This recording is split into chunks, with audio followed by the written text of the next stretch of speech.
This is the Mavic Mini. It's super tiny and super light, so light you don't have to register it with the FAA. We've been testing it out for a little over a week now, and we have a lot to say about what we like and what we don't like.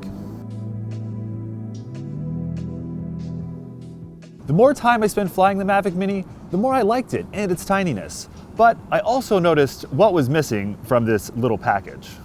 What I liked, it's hard to overemphasize just how portable this thing is.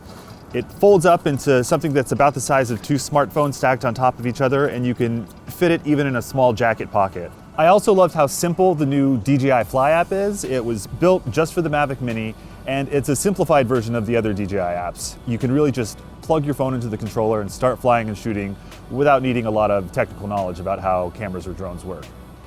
If you look at the footage on a small screen, it's remarkably good for something shot on a camera this size. But if you blow it up onto a bigger screen, the footage might look a little soft to someone with a sharp eye, like a photographer.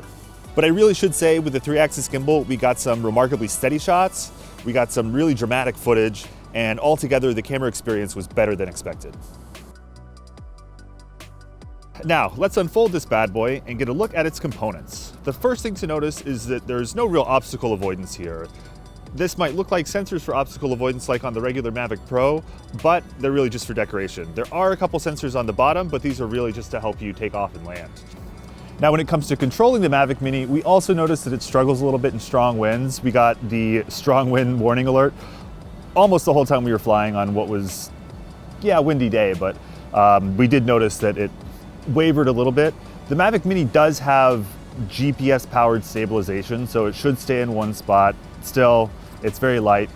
Now, I do have a couple of gripes about the app too. For someone who's used to flying other DJI drones and other kinds of drones, it did feel too simple at times. There are times when I wanted more settings, but that might just be a me problem. If you're a beginner, this is great because it's not confusing. If you've used other Mavic drones, this might be frustrating because you're used to having a lot more control. All that said, the Mavic Mini is not a professional drone. It's not supposed to be a professional drone. It's great if you're just getting into drone photography or just flying, and it's gonna feel limited if you have a lot of experience with drones. For $400, you can't expect a lot more.